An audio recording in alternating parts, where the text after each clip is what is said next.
حوسنیە عوسمان ژنێکی تەمەن 50 ساڵی گوندی مەعشوقی سەر بە قامشلۆیە.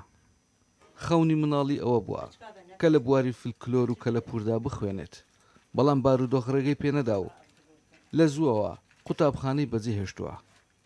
بەڵام حوسنیە هەر بەردەوام بووە لەسەر هەوڵدان بۆ جێبەجێکردنی خەونەکەی و لە ساڵی 2006ەوە سەتام پارچە شوێنەوار و کەلوپەلی فۆلکلۆری کۆکردوونەتەوە کە گوزارش لە مێژوە دێرینەکەی ڕۆژئاوای کوردستان دەکەن. کارێک و ئەمبێژن ئەمکم شتێت وراسی خودێ ساڵا 2006ەوە ئەس بە فراغە لەف دمە هەفتوو. ژهنگی بە ئەز لەف ددمە هەفتوو بچکای خۆ بە فکرامە شتێت وراسی بوو گۆز هەرم بخوێنم. ئینە بوو نەسیبێم خوێندن ئێم گۆزی چماش خۆر لەم نادمە هەفتوو و شتێت وراسی و حال و عالەمژی چوو ژمرە فەرسەت کەتی خەڵکی فراغی خۆ تابێتن فڕۆتن ئیدەز بگوندا ئەوریش گوندی خۆ پێکەتم ژمالا خۆ. فراغی خۆی مالی نابێتن لەفدانە هەفتوو دوو فرەش گوندی خۆ پێکات.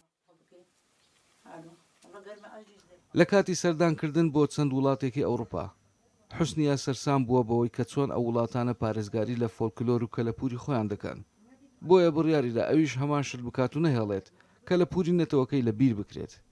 دیقا چوومە ئەوروپا ئەس 5 ساڵەر سوێد مام دەهەیڤال ئەڵمانیا مام هەیڤەکەی نەفسا مام ئەچمەوا دەمگی قەدرێ شتی خۆ توراسی خۆت گرت ئەم قەدرێ خۆ ناگرن قەدرێ توراسی خۆم ناگرن خۆدەی دەست هاتم پشتیز هاتم گۆشتمە ئەزبات شتمێ توراسی لەم نادمە هەفتوو ئی مالا خۆم لەفدانە هەف و خۆدەی ژگوند پێکەتم و ژوا گوندا پێکەتم حتا بقامشلو حتا بدێرکێ. گۆنترین پارچەی نێو مۆزەخانەی ماڵەکەی حوسنیە قەڵغانێکە کە بە گوتەی خۆی تەمەنی 500 ساڵە. کەلوپەرەکان لە گوندەکانی نزیک لە گوندی خۆی و تەنانەت هەندێک گوندی باکوور و باشووری کوردستانیش کۆکردوونەتەوە، هەندێکیشیانی لە خەڵکی دیکە کڕیون. ژمارێک گۆزەش کە نەیتوانیوە بیان دۆزێتەوە بە دەستی خۆی هاوشێوەیانی دروست کردووە.